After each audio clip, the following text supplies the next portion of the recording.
Joshua Cribbs turns disaster into a score! Ugly, misformed little creature who has no purpose here, no meaning. I am a human being. Washed it down with 1 beer, 2 beers, 3 beers, a shot of whiskey, a margarita, and a Bloody Mary. And I said, Stone Cold, why have one when you can have them both? Swung out and drilled! Deep right center! Away back! Gone for Tony! Irving and Curry, one-on-one. Irving puts it up. It's good! Kyrie Irving from downtown! Senator Hillary Rodham Clinton? Awful. How is she awful? Hates freedom. And now, Any Given Podcast with your hosts, Brendan Ward and Ethan Simpson. Iguodala to Curry, back to Iguodala, up for the layup. Oh, blocked by James. LeBron James with the rejection. Hello, and welcome back to another fantastic episode of Any Given Podcast. I'm one of your hosts, Ethan Simpson, sitting here with Brendan Ward. And you know what? We have one thing to say today. Today is one of the most important days of the year. It's election day, not the presidential election. It's the election day of what GMs are going to elect who they trade for another player. But before that, on a for real note, I just want to say, Adel, my good buddy, I'm happy that you're all good. Prayers up to you, buddy. Much love. Get better soon. Yeah, I don't know you, but I heard this story, and prayers up. So we're going to open up with Fantasy League update. Not going to beat around the bush. Kyle White smoked me like a roach on his apartment floor. Yes, I got smoked by Kyle White. I thought I was going to have him, but he had this. I thought I was going to be the sneaky good team. He had the sneakiest good team in the Any Given Podcast fantasy football league. We back in the day when we were clowning on him for taking Tom Brady in the third round. I just didn't think he had a shot, and look at him now. He's sitting at number 3, and that's just because the two teams in front of him have been kind of on fire all year, with Devil Lettuce Whopper at 7-1. Yeah, they said I was going to be 1-13. I've definitely beaten 1-13, so I'm happy with that. But it's never a fun time losing to, say, your co-host or Kyle White or your brother. It's just not a fun time. That's just what those I are the say. losses you're racking up, the ones that count. I'm pretty sure I lost to Ian, right? I don't remember Ian. I remember you losing to me and Kyle, but that's I beat my dad, so that was cool. Yeah, you got the win over T. I lost to T, so there we go. And then there's not much to talk about in terms of my week because I played the worst team in the league and just kind of breezed to a W. I had Mike Evans on last night, and I don't even know what he scored, to be honest. He did pretty good. He pretty much got the game-winning touchdown. I seen he scored a touchdown, but yeah. I was watching the game, so I know he scored a touchdown, but I didn't check what he scored in fantasy because coming into Monday, I was already winning. I already won, and I was up by like 25. So there was no consequence for me there. But it catapults me just above you for that last playoff spot. Currently, both sitting at 500. My team just likes to score a little more than yours. Yeah, and I would say that's mostly on Josh Allen's part because what's going on with you, Josh Allen? These past 3 weeks, he is not playing like the Josh Allen we saw in the beginning of the season. It's a completely different quarterback, and I really like. I know they got the W and an important W over the Patriots, but it's something that they need to figure out because if they want to, you could argue that coming into this year, Buffalo was one of those top 4 or 5 teams that you would call legit contenders, not only for their own division for the first time in decades, right? Now they were looking at maybe making that hop. They've been in the playoffs, making that hop to a divisional round win or a conference championship win, getting to that Super Bowl. But with the way he's playing right now, I don't know. Yeah, it's just like something switched in his head, not in a good way. not in a good switch in your head, in a bad way. He's like, walking backwards. It doesn't make any sense to me. He's a fantastic quarterback. We've been praising him all season, and the only thing I can think of is that Titans game that they ended up playing on Tuesday night, because that's kind of where it started. They got kind of destroyed by the Titans on that Tuesday night game. They put up the 40 burger on them.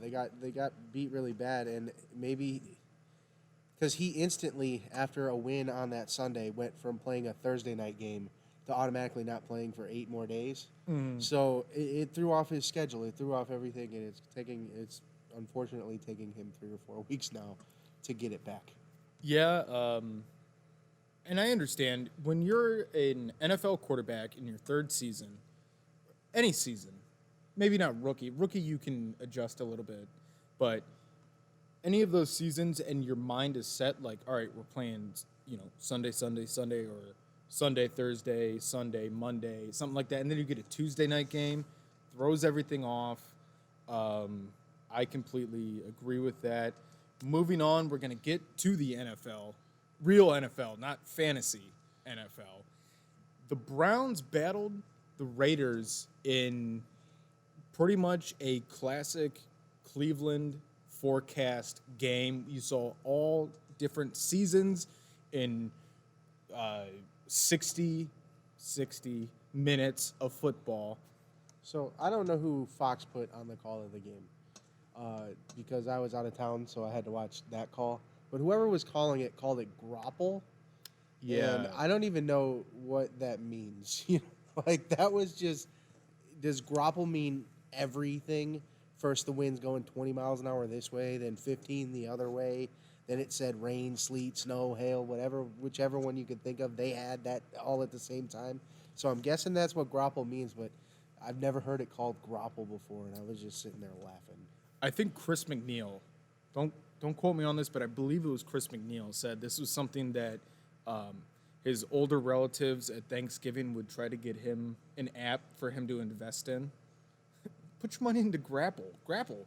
It'll fix all your financial problems, which is a very funny tweet. I believe it was Chris McNeil, but if it wasn't, I'm sorry. Just can't recall exactly who it was. But with that, facing that horrendous weather, the Browns end up falling 16-6 after just a very bad day from the defense. Now, stats don't do Baker Mayfield justice. 12 for 25 for 122 yards and no touchdowns. Like we said, though, the wind was horrendous. You had some quality drops from David Njoku and stuff like that. You had the overturned touchdown from Jarvis Landry, which going back just doesn't make sense if you're going to call Hunter Renfro's touchdown later in the game the same exact thing. Yeah. There's not really much difference in the two, except it almost, to me, looked like Landry had possession quicker than Hunter Renfro did. So moving on from that, it's just things like Kareem Hunt only getting 66 yards on the ground and only 7 yards in the air, or Jarvis Landry being targeted 11 times but only having 4 catches. I have down here they only had 6 drives offensively, and they moved. The offense moved. They just didn't finish. Yeah. Like they always say, always be a finisher. You always got to finish. In anything, in business, in football, in baseball, talking to the ladies or the men, whichever you prefer, you always have to finish. I'm going to sit here and say that I cannot stand the Baker Mayfield hate that he's getting right now. Like they were saying, like, this is just an exclamation point on why Baker Mayfield should be traded or should be benched. Why would you bench Baker Mayfield? He was on point. There was a couple that were a little too high over. Carried by wind. Yeah, it was a terrible game. I understand that, but Baker seemed on point. He didn't seem too hurried up to get the throw off, or he didn't seem scared in the pocket like he has some games. And to me, he played a great game. And most of it was those important drop passes, or it was Bryant's fumble. Yeah, Bryant's fumble was a killer To me, at the beginning there, it almost killed the game to me for the Browns. They were looking to respond to the missed field goal, take advantage of a lot of stuff, and maybe even in a game like that, you score early like that, especially after a change of possession the way it happened, you could win the game that early. And you're talking about a 7-point swing there possibly, depending on if Parkey makes an extra point. And then you're talking about a 3-point game later in the game rather than a 10-point game, and Baker Mayfield doesn't have to sell out at the end of the game to try to score 2 times. When I saw that fumble, I wasn't too worried because I was like, you know what, we got this. Baker can come back. Yeah, that was extremely unfortunate. He just got the ball sniped right out of his hands. It's not his fault. No, he got stripped. Yeah, that's it's just a fact. Heck of a play. I can't remember exactly which DB that was, but heck of a play by the defender. That's all you could say about it. He was literally, like you said, turning, and the defender hit it as soon as he turned. Yeah. It happened. It got sniped out of his hands. It happens. You don't want to make those mistakes, but the blame 100% now needs to be on the defense. Absolutely. Before we get into the D, I just want to say one thing. Normally, I would blame Cody Parkey on that missed field goal, but he was 2 for 3 in that wind, and the other one, the wind took it and it boinked. Yeah. You can't blame Cody Parkey on that, which I wanted to. Everything in my body told me I wanted to blame Cody Parkey, say how he's a trash kicker, like I said when we first re-signed him, but you can't say it because he had 2 clutch field goals. He's been pretty good for the Browns, and to be fair, when they first signed him, the lasting memory, or the last memory you thought of Cody Parkey was double doinking it to lose a playoff game against the Eagles while he was in Chicago. Yeah. Browns defense now? Yes, Browns defense now. Sorry, I just had to throw that in. I get you. Browns defense, terrible performance, only forcing 1 punt, allowing scores on 4 of 7 drives. Now, that doesn't sound too crazy, but one is the missed field goal due to the wind at the beginning of the game, and then the other one is the final drive of the game, where if the Browns got to stop, they could put themselves back in conversation to maybe make something happen, and the Raiders got a first down on a 16-yard Josh Jacobs run, who just tore the Browns apart for 31 carries and 128 yards, despite the fact that he's been having a absolutely shit year. Yeah. No, he looked like the Josh Jacobson of last year. Yes. He looked fantastic against our defense, which I'm not blowing smoke up his behind. I'm not going to swear like you. I'm taking off swearing. But they blew I'm not to blow smoke up his behind, but he looked fantastic. Another thing that I wanted to bring up there was, why couldn't we make a single defensive stop from our secondary? I watched Andrew Sendejo get blown up. I wouldn't even say blown up. I would just say, make a stupid effort. Because he was in the right spot. He was there. He just would not, wrap up and drive. He would just and throw himself at the play. Yeah. And you can't make an accurate tackle just throwing yourself at the play. Like that first play that they looked at with Booker, the backup running back, that they said that, that hard run where he ran over Sendejo is what sparked Josh Jacobs to come back in and run as hard as he did. He didn't really run over Sendejo. Sendejo went to Goldberg spear him, and when you're in midair and a 200-pound running back is coming at you, he's just going to drive you whichever way he wants to go. Yeah. Sendejo, I'm a little upset that he is the starting safety for the team, but who can we really get with Grant out with the injury that he sustained in not really training camp? What would you call that? I think it was OTAs or in voluntary workouts almost. Yeah. It wasn't training camp just yet. But you're right. You don't really want to go invest in a guy that if you have Delpit back next year, is not going to play. Yeah. Because whether or not Delpit is the answer, you lost a year, and you got to find that out next year. Mm-hmm. So I get, like, maybe not wanting to invest in, like, trade assets or draft capital or things like that. Now, with the fact that you're still sitting on $31 million of cap space, it might be time to go find a veteran, maybe Earl Thomas or maybe some other veteran that we're not thinking about that has some experience, because they seem to have done that, right? B.J. Goodson hasn't been super terrible. Yeah. He's not helping the run at all, but in terms of, like, in the right spot and making some plays, he's there. But you need 3 linebackers, not 1. I think they've done well at kind of getting those type of guys, except for Sendejo. Mm-hmm. For some reason, I thought it'd be a good pickup because of what he did in Minnesota, but he just hasn't been the same guy, and that's probably why Minnesota let him go. Yeah, and if I was Kevin Stefanski, after watching these last 8 games that they played, after that game, I would walk up to Sendejo and say, hey, get some Just for Men. Dye your hair black. Don't do the whole, If you're gonna, Instagram model gray hair. Get rid of that. Dye your hair black. Focus on football. Quit trying to be cute and make some damn stops. if you're gonna play like you're 40, don't look like you're 55. Right. Just get some Just for Men. Don't try to be cute with the salt and pepper going on. It targets the gray hairs. Yeah. Just diet it. Or not diet it. Diet. But also, you might want to get on a diet too, and like a lean meat diet, so you can bulk up and make those stops that you're not making. I don't even know if you need to bulk up. Just stop leaving your feet, man.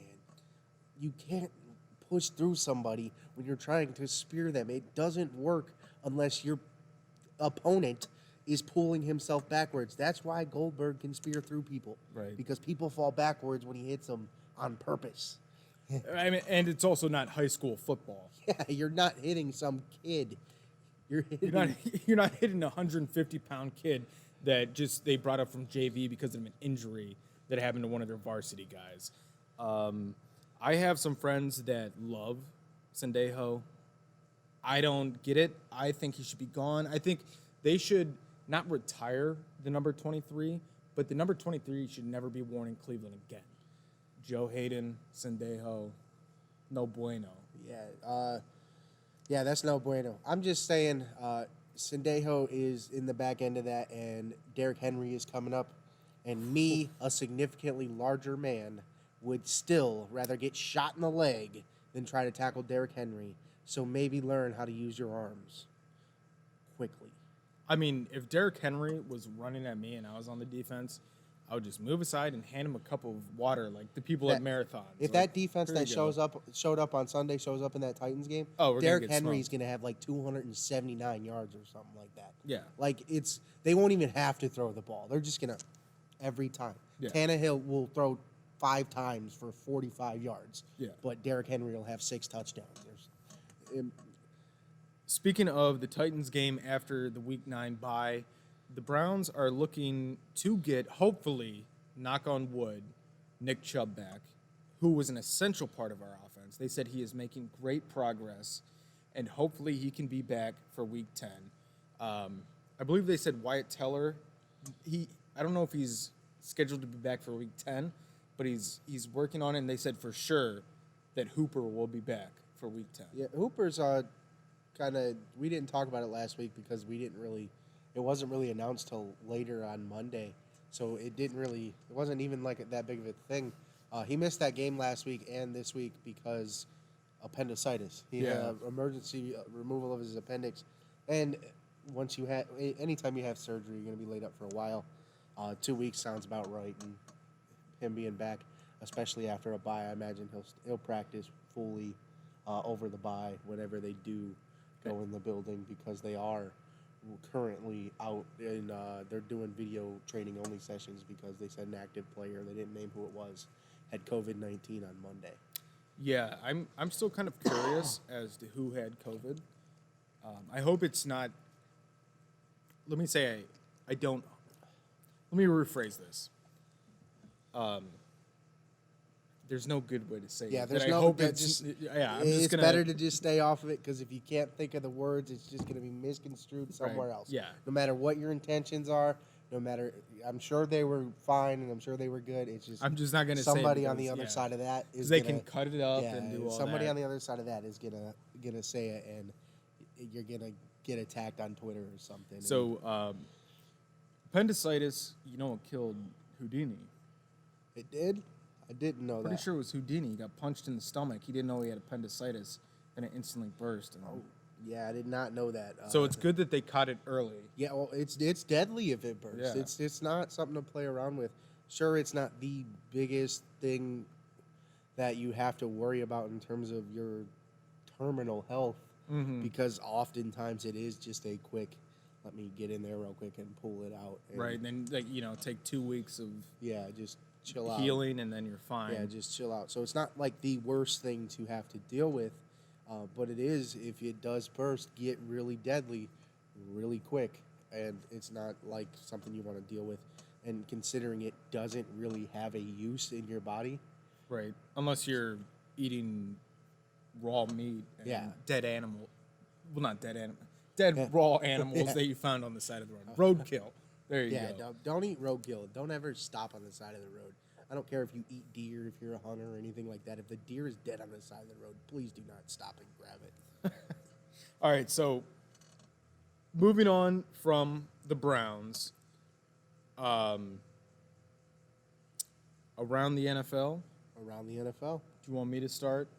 All right, so on Thursday night, the Atlanta Falcons came in and they declawed the Carolina Kitties 25-17. The Vikings plundered the Acme Packers 28-22. The Bengals came and de-shielded the Titans 31-20. The Seattle Seahawks came in and they stole all the gold from the San Francisco 49ers 37-27. The Chiefs came in and they said, we're not the Chiefs anymore. We're your captain, to the New York Jets 35-9. The New Orleans Saints said, hey, Bears, you better count your blessings because we just won 26-23. The Indianapolis Colts came in and they horse-kicked the Detroit Lions 41-21. The Broncos came in and they said, hey, that lightning doesn't scare my horses because we just beat the Los Angeles Chargers 31-30. The Pittsburgh Steelers came in and said, hey, you dirty birds, I'm going to put you into a pot of molten hot steel. The Steelers beat the Ravens 28-24. This one's going to suck. But the Oakland Raiders come in and they completely took over the Paul Brown, Cleveland Browns ship 16-6. The autumn wind truly is a Raider. Yeah. Miami Dolphins, they said, hey, you might be badass on land, but not in the water. And they pulled the Rams down into their water and they beat the Los Angeles Rams 28-17. The Buffalo Bills said, hey, you might have killed us back in the day, but guess what, Patriots? We're going to kill you 24-21. The Cowboys walked into the Eagles' nest and said, hey, look at this gun. The Eagles said, hey, look at these talons. And they tore the hell out of the boys 23-9. The Buccaneers took their ship up to New York and said, hey, Giants, you might be big, but we have knives in our mouth, and they cut them up 25-23. I like it, man. Very impressive. Yeah, some of those there were a couple surprises once you started getting to them that I forgot about. Steelers still being undefeated kind of upsets me a little bit. That's a little hard to deal with, but their time will come. They still have, I believe, a Chiefs team on the schedule and things like that. That was the toss-up, though. Like, that was the one game that I was really conflicted about this week. Like, I hate the Steelers and the Ravens equally, but I don't want the Steelers to be undefeated. So, am I rooting for the Ravens? Oh, it was tough. Like, what? Who do I root for here? I was sitting in a hotel room with the Steelers. Ravens are here. Browns Browns and stuff on my phone. Yeah, It was. I had to pay attention to both of them, like you said. It was tough. With that being said, my man, what is your biggest surprise of the week? I probably can call it because I think it will be anybody's biggest surprise of the week. But what do you got for me? I would have to say when the Bengals came in and they de-shielded the Titans. Yeah, for me too. I'd love to disagree with you and tell you there was something different because there were a couple surprises. You could probably vote for Minnesota beating Green Bay and things like that. But the Titans were in the AFC Championship game last year, and the Cincinnati Bengals bring in rookie Joe Burrow at quarterback and going. At one point, it looked like they didn't even deserve to be on the same field, and it ended up only being an 11-point win. But still, it was surprising to me to look down at the ticker at the bottom and be like, "Oh crap, what are the Bengals doing right now?" Yeah, look, I like Joe Burrow when he was at LSU, just because Dayton guy Yeah, from Ohio or Athens guy. Athens, I'm sorry, yeah, there you Athens go. guy from Ohio. Obviously, they overlooked him at OSU, and he said, "You know what? I'm going to transfer." He goes to LSU. What happens? They win a national championship. The Buckeyes don't. So, and he comes in. He's got the most passer rating or the most passing yards of any rookie quarterback in his first 8 weeks. I'm just saying. his team is, and that team was very bad last year, and he's making them very competitive. Yeah. I know they won like 2 games last year, and they've only won 3 or 4 this year, but it is only halfway through the season, and they're getting better, and the future of the AFC North is scary. Yeah, I think the Steelers, if the Steelers figure out, because obviously Devlin and Mason are not. yeah, they're not the answer. Yeah. They need to find a predecessor for Ben Roethlisberger. But if they do, the future of the AFC North could be anybody's ballgame. Word around town is they're trying to get Haskins out of Washington and bring him to the Steelers, which Tomlin Haskins might work. yeah, I hate to say it, but I wouldn't hate seeing that. Even though I hate the Steelers, as much as I would love to see the Steelers just go on a run like the Browns have been for the last 20 years, 19 years. Yeah, just putrid. Yeah, I would love to see that, but I just love the fact that we could have we could be the best division in the NFL, bring the competition back to where it's not the Bengals and the Browns sitting in the basement, and it's just Ravens Steelers. So I would definitely love that. Yeah, me too. With that being said, we're going to play a new game. Rapid fire division winners. I wanted to, since it is right after halfway through the season, we're going to go through each division, both AFC and NFC. You have 15 seconds to tell me who, at the end of the year, is going to win the division. And then if you want, I'll sell it over to you. You say the divisions. I'll give you my winners. All of 2 minutes to complete a segment. You ready? Yeah. AFC North. AFC North, Steelers. AFC South. AFC South, shit. This is gonna. Oh god damn it. Bucks. That's NFC. Shit. Titans, Texans, Colts, Jaguars. Colts. AFC East. AFC East. I am taking Bills. And AFC West. AFC West. I'm gonna go with my Chargers. Chargers to win the division. All right. Watch out for Herbert. All right. NFC North. NFC North. I am taking Packers. NFC South. NFC South. I am taking. That's all right. You said Bucks earlier for AFC South. I know. Bucks. Yeah. I'm sorry. You threw me off when you got me all mixed up. All right, go on. AFC West. AFC West. I'm going to take. NFC West. NFC West. I'm taking the Seahawks. All right, and NFC Least. Oh, NFC Least.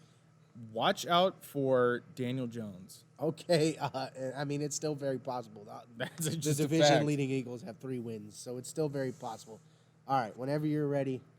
Okay. We're going to start here. I'm going to switch it off on you. NFC East. NFC East. Giants. NFC North. Lions. NFC South. Bucks. NFC West. Cardinals. AFC North. Ravens. AFC West. Chiefs. AFC South, Titans. AFC North or East. Sorry, Bills. there you go. Okay, see, you were the one that wrote this, so you already practiced this. You knew what you were gonna say. I really didn't. You caught me off guard. That's why AFC South. I was like Bucks, and I was like, oh, wait. Give me a That's second. why I explained it, man. And it ain't no big deal. It's the first time we ever played it. You did good. You said 15 seconds. You put me on the hot. You didn't. You put me on the hot seat. At least you didn't say Lions were going to win the NFC North, man. I can't believe I said that. I'm so mad at myself. Hey, I love the Lions. I love Matthew Stafford. I Matthew like Stafford Matt is a great Stafford quarterback. too, but come on, man. The Lions aren't going to win that. Packers are division. going to win the North. It's just a What? fact. When I said it, I almost didn't want to continue. I almost wanted to just stop and immediately crack on myself. Yeah. That's one of the things I didn't even. That was the one thing. Like when you first sent me this, I don't know why I just went over rapid fire division winners. You were just the like, I list. don't know what. I read it and I said rapid fire, and for some reason, rapid fire division. That's what hit my head, and I was like, "What is that? Like a Major League Soccer team?" I don't know, I'm just gonna keep reading. Because they got the Chicago Fire, so I didn't. Yeah. Grand Rapids Fire. I don't know. All right, moving on from that, Jimmy Garoppolo of the 49ers, it's time to start making a decision on him as well, will miss at least 6 weeks after re-aggravating his previous high right ankle sprain Sunday against the Seahawks. It's at least 6 weeks, but if it requires surgery, he's done for the year. After getting a decent amount of money from the 49ers, he did take them to the Super Bowl last year, but Super Bowl hangover is here. No Nick Bosa, no Jimmy Garoppolo. Could you say that he? Yeah, took no. them I mean, I to know the Super Bowl? you can't say that he's the leader of that team or he was the MVP of that team and the reason they got there. That rushing attack was ridiculous. And, I mean, they could honestly probably still win football games with Nick Mullins, but without Jimmy G, you got to think that Kyler is going to be you're going to take Kyler over Nick Mullins to lead the Cardinals to win that division, or Russell Wilson, who might be this year's MVP. Might be. I mean, he's probably the front runner, right? Yeah. Oh, yeah. yes. That's what I'm saying. I'm not going to call him the MVP 8 weeks into the season, but right now, Russell Wilson is without a doubt the front runner for MVP. Yeah. Here's the thing. Jimmy G, he's a good quarterback. Don't get me wrong. He's a solid quarterback. He knows how to read a defense. He knows how to make these plays. The Super Bowl was kind of a fluke. Kyle Shanahan knew how to work, thought he knew how to work the Chiefs' defense by using the run game. If Jimmy G does go down for the season, do you think Nick Mullins would... Here's the thing. Would you have Nick Mullins be your number 2 or like your starter for this year, and then when the draft comes, would you draft another quarterback, or would you stick with Nick Mullins? You got to think that they're starting to look. And I know we say Dustin Crum to a lot of people. You read my mind. But with Jimmy G coming back and still having a contract, it almost works perfectly. You know what I'm saying? It gives the kid time to develop, which is what he needs. Right now, he can't go to New England because New England needs a guy now. Cam Newton might not be the guy anymore. Sure, he looked good early, but no, it's just not it. I think the best team, I'm sorry to get off track of the 49ers, but I think the best team now, I've been thinking about this for the last week. I think the best team for Dustin Crum to go to is to get drafted by the Colts and sit behind Phillip Rivers. Depending on how long Phil has, he might be done. Phil might be. You think he's no? I mean, he's already got a job, bro. I'm just saying, if he has to sit behind a quarterback, Tampa or yeah, the Brady's Colts. going to be here for a while. Tampa, great, which is the same reason everyone's saying that Josh Rosen being on that practice squad is a good thing. All of that sort of thing. But we're going to go ahead and move on from the Jimmy G. The trade deadline today. What was that? Just nothing. I felt like I was watching SNL for the last 10 years. A joke. The Chiefs. A terrible joke. The Chiefs send Williams down to Miami, but that's literally it. Yeah. Some things happened over the weekend. Everson Griffin went to Detroit. Seahawks traded for a receiver, and then on Monday, Avery Williamson from the Jets went to the Steelers, but nothing. I think Andrew Barry was like me and lets his phone charge until like 5 or 10, 15%, and then takes it off and lets it die for a while and then plugs it back in and then gets all these updates. I think he just let his phone die until 4 o'clock today and was just like, oh, I got some, people asking for Njoku. Yeah, absolutely, right? So that's all we're really going to say about that. We would have loved to give you so much of an update, but there just wasn't anything. You know what? One last thing that I've written down here about the trade deadline. Why did the Green Bay Packers not try to make a move for a running back? They have three running backs in quarantine right now. Maybe they just Jamal Williams looked good on Sunday. Maybe that's what it just what it is. Do they hate? Honestly, do they hate Aaron Rodgers that much? They didn't give him anything to work with in the draft. They took Jordan Love in the first round. They wouldn't pick up a running back. It does seem like that, right? It seems like they just do not want to help him. You know what I'm saying? Sure, Devontae Adams is there, but he's literally it. So when you see a stat line that is like 15 catches for 195 yards for Devontae Adams with 3 touchdowns, it's because that's what had to happen for the Packers to win a game. Mm-hmm. Because that offense without Aaron Jones is literally Devontae Adams and Aaron Rodgers. Yeah. So I mean, like I said, Williams looked good on Sunday, but he's not. You're going to be your permanent answer. People are going to figure out him. Aaron Jones is one of the top running backs in the league, and being without him is going to be a problem. Just all sorts of those things. So I wonder what. Just don't know who they would add is my question. They could always call up Eddie Lacy. I mean, if he stays off the China food. Yeah, I don't know about all that. Because I doubt he's gonna. You know what I'm saying? I mean, he had his rookie year was fantastic, and everyone was like, "Oh, so what? He's big. He's the next bus." And then he wouldn't stop. They were like, "Hey, who cares if he's big?" And then he's like, "Yeah, all right. You think this is big?"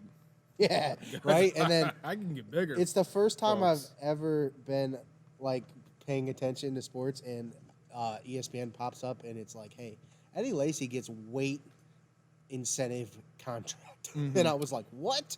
And I know like linemen and stuff have that kind of stuff because they want them at exact weights and stuff like that. And I feel like everybody does. Yeah, but his was you got to make weight. It's like wrestling and like playing like pee-wee football and stuff. You got to make weight because this is what the trainers say your peak performance is. But his was like, "Hey, if you lose 50 pounds, we'll give you $1 million."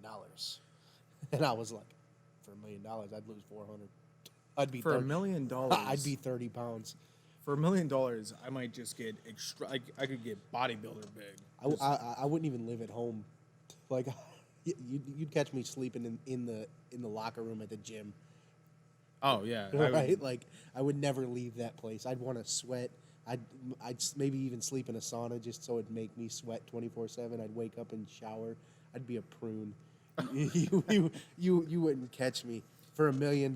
Oh yeah, and speaking of so the weight management thing, that's what they did. I think we talked about this months ago with Pablo Sandoval when the Red Sox signed that giant contract. That was just a big sham so that the Giants didn't have to pay him that money. The Red Sox took that money. Pablo gained a bunch of weight. Red Sox cut him. He went back to the Giants, lost all the weight that he had in Boston. Was still playing.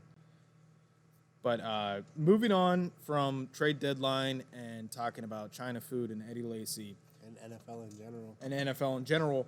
We're going to move on to the NBA. Adam Silver says the NBA still has no date set in stone for the upcoming season, which he is pushing. Him and the NBA are pushing extremely hard with the Players Union and the Players Association to get that December 22nd start so they can have their Christmas game.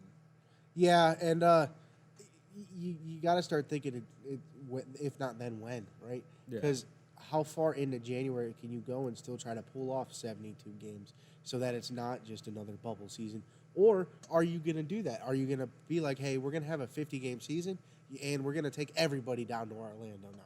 Yeah. And do it that way and it's time to start making those decisions because then you start talking with television and things like that and understanding that you're once again you are not going to have your arenas full and stuff like that, and maybe it becomes a thing where they can do 4 or 5 games at a time down in Disney and offer tickets to the games to people that are down there.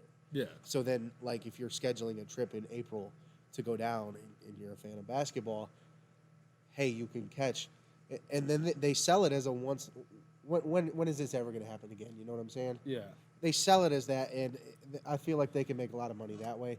But you're going to have to give percentages of that to each team because they are the ones losing the revenue. The NBA isn't.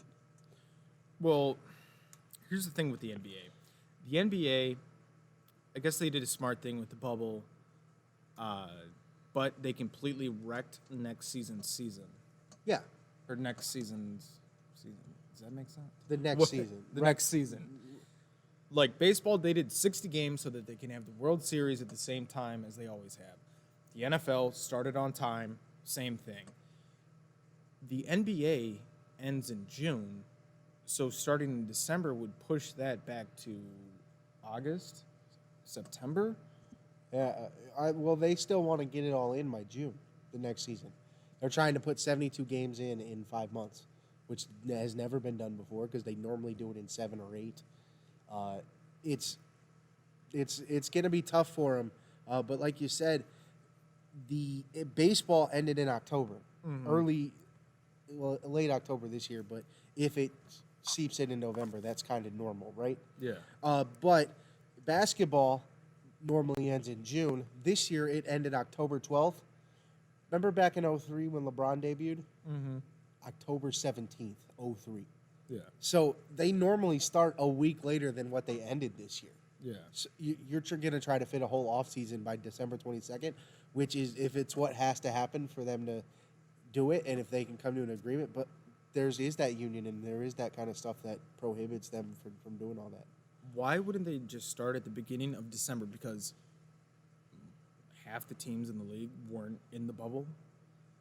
You let these guys rest for a month, a month and a half, whatever, and then you let them get back in there so they're back in shape. They're all working out the same as they would on the off season. If it's a thing where Miami and Los Angeles have to start a week later or 2 weeks later, yeah, so and be make it. up games later, so be it. Yeah, because they're really the only ones you truly. Everyone else has been out for a month already. They've been out a week or 2. Yeah. Right. So they're the ones that are like at the most risk, but.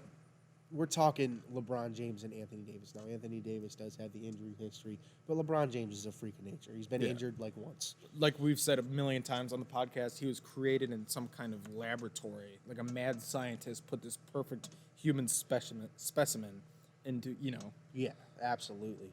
We're going to go ahead and move on to baseball. A lot of these awards are starting to be announced, the finalists at least. We're going to go through this quickly and just kind of give names. Some of them you're going to know. Some of them I didn't know, a couple of them, because I don't really watch Seattle baseball that much, and because I paid so much attention to Indians baseball, and they only played like 10 of the 30 teams, the other 29 teams or whatever. You know what I'm saying? So AL Rookie of the Year, you got Christian Javier. He's a starting pitcher from the Houston Astros. He actually got... Asterisk, yeah, I meant to say that. Then you have Kyle Lewis, an outfielder for the Seattle Mariners, or Luis Robert, an outfielder for the Chicago White Sox. And in the NL, you got Alec Boehm, the third baseman for the Philadelphia Phillies, Jake Cronenworth, shortstop for the San Diego Padres, and Devin Williams, who is a relief pitcher for Milwaukee, did win a Relief Pitcher of the Month award this year. If I had to pick out of those, Luis Robert had a really good season. And so did Cronenworth, so I would I think that might be who takes it. If I'm talking AL Rookie of the Year, this is where I'm gonna write in. I know what you're a about vote. to say. It's Randy Arozarena from the Rays. Yeah. I mean, he broke all the records in the postseason for a rookie. How is he not in Rookie of the Year? They're not going to go off the postseason, I promise you. I know they won't, should. They should, because it is really should be about when it matters, but they aren't gonna. I was just gonna say for AL Rookie of the Year, if I can't write him in, I would take Kyle Lewis and I would take Alec Boehm from Philadelphia. They both had fantastic seasons. Obviously, I did not watch them as much as I watched Luis Robert. Luis Robert was fantastic because we got to see him. But obviously, from watching highlights, ESPN, Sports Center, I'm not plugging ESPN, but that's what people watch. Okay, so AL Manager of the Year, we have Kevin Cash, our guy that came from the Indians, went down to Tampa Bay, my second team. Then we have Charlie Montoyo from the Royals, and then we have Rick Renteria, I think it is. From the White Sox. If we're not talking postseason, I would put Kevin Cash in there. If we're talking postseason, I would not put Kevin Cash in there because pulling Snell So you think in Game he loses 6, pulling Snell in Game 6 was the dumbest thing you could have done. You lost that World Series for Tampa and us snowbirds that go down to Tampa. So going off the regular season, I think Kevin Cash should win it too, because they were one of the best teams in baseball, not named the Los Angeles Dodgers, who they ended up losing to in the World Series. But I do think that recency bias may be a thing, and he is looked at right now as the most idiotic person in all of sports for pulling Snell in a closeout game in which he's only allowed 2 hits. 2 hits. Yeah. Oh, they were up 1-0. And then the guy you pulled him for immediately surrenders the lead. Without a doubt, just boneheaded call there. But I do think he wins the award just because of what they did this year, running away with the American League and things like that. So NL Manager of the Year, who are you taking? David Ross for the Chicago Cubs, and I don't want to. And it's not even just because of that. It's his first year as full time. They were in a really bad spot early, and battled back to make the playoffs. Now, I hate that they did that, and I hate that I got to sit here and say it, but I started thinking about it on the way here because I didn't know, and I knew we'd have to talk about who I'd pick, and I think it's him. I'm taking Don Mattingly. Think about the last decade. What the Marlins were the laughing stock of Major League Baseball. They were the worst team in Major League Baseball. Everybody were like, oh, they got this new dome, they have a fish tank right next to got that waterfall statue yeah, in and the they back and suck. stuff. And they suck. What did Don Mattingly do? He brought them to the ALDS. Yeah, ended up putting him in the playoffs this year. And I didn't even think about it, and you're probably right now. I'm going to give you your props. Mattingly's probably the answer. Miami started the COVID debacle. That is true, but I don't think Mattingly is an I'm old guy. I'm not knocking him for it. I'm saying that they had to deal with coming back from that. Yeah. And they still made the playoffs. And that's where I understand they did not have the whole 60-game season like most teams did. If you want to talk about a 60-game all-around manager, I'm taking J.C. Tingler from San Diego. They had a lot of young players play very clutch this year. Yes, they were very clutch.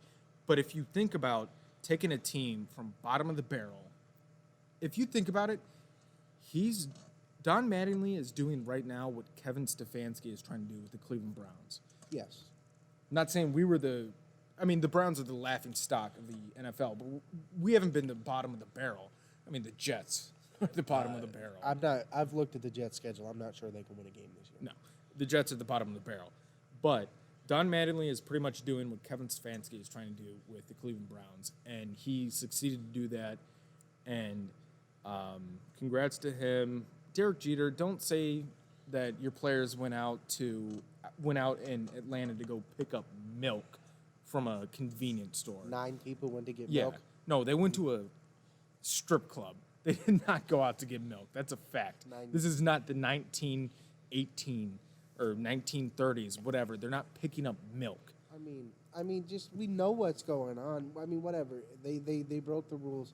It happened.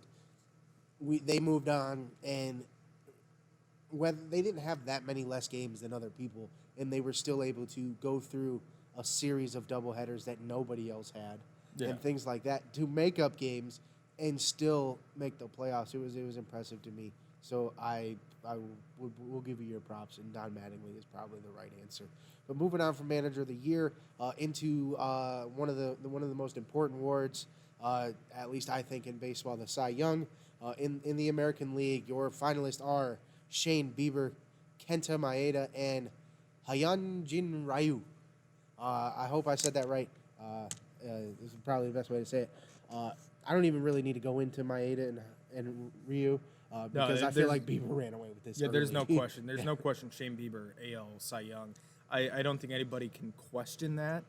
I mean, he won the Triple Crown.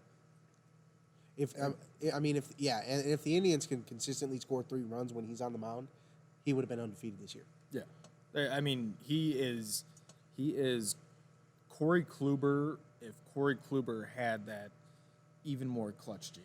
Yes, it's and I love Corey Kluber, and I hate to say it. I love Corey, but he's definitely fallen off a hill a little bit. You want to get in the NL Cy Young? Yeah, we'll go to the NL Cy Young.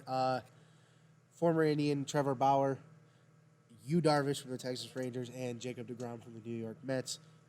Is it weird to think that I think that the Indians, the two Cy Young winners are going to be who the Indians traded away last year, their ace that they traded away last year, and then the guy that took over for him this year? Yeah, I was going to say, no question. Did any of you watch Trevor Bauer pitch this year? He was fantastic. He looked like Trevor Bauer if last year never happened. He didn't have that breakdown throwing the ball into center field out in Kansas City.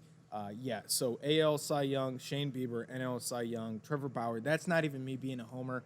That's just me watching baseball and knowing good pitching. Yu Darvish and Jacob deGrom, don't get me wrong, they're fantastic. But you cannot compare them to Trevor Bauer, just like you cannot compare the other two AL Cy Young winners to Shane Bieber. There's just no competition.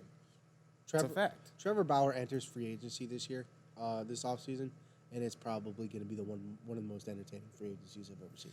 I don't like him on Twitter going and like asking his Twitter followers to tell him which city to go to and check out the team. That's just dumb. I'm not a big fan of that. But that's Trevor Bauer. I am interested to see his video, like vlogs of like the process and stuff like that. I want to, like, he's not going to give us phone numbers or names of people he's talking to until the end and things like that. But I do want to see, because he said he's going to do it a little differently. And then the final award, I'm going to go ahead and let you announce it, the MVP award. Okay, the MVP award, AL MVP is Jose Abreu, DJ LeMahieu, and Jose Ramirez. NL MVP is Mookie Betts, Freddie Freeman, Manny Machado. I'll let you answer this first, Brendan. Give me Ramirez in the AL and give me Freeman in the NL. And you stole the words right out of my mouth. Really? Because I don't know. I think Ramirez just had that. He had a hell of a second half of the season. He didn't start super great, but he was unstoppable towards the end of the season. Just every game, Jose was the reason the Indians were winning, and anytime they won. And then Freeman led the Braves to one of the most prolific offenses we've ever seen in baseball. He took him to the NLCS. And took him to the NLCS and almost beat the Dodgers. Yeah. I've always liked Freddie Freeman. I respect that he wears long sleeves even when it could be 110 degrees because his mom had skin cancer, and he puts sunscreen on and then wears the sleeves, and he covers his entire body, and he's just a stand-up guy. You can't knock a guy like that. His presence on the field, off the field, fantastic. His batting, his fielding, you can't beat him. I wish he was on the Indians, but where could we put him? Yeah, exactly. And all right, my man, it is time, finally, this day in sports history. What do you got for me? All right, we're going to keep this very quick. This day in sports history, November 3rd, 1989, Lou Pinielli replaces Pete Rose as the Reds manager after Pete Rose, who was banned forever, for life, from baseball because he was betting on his own team to win games. He wasn't shaving points. He wasn't throwing games. He was saying, my team is this good. that I'm going to put money on him. He did it stupidly that he did it under his own name. He could have hired other people, done stuff like that. But hey, that's none of my business. I mean, it's crazy to think about, like, because once you boil it down, really, is it that bad? No, he's betting. It's up to him at this point to go do the work, right?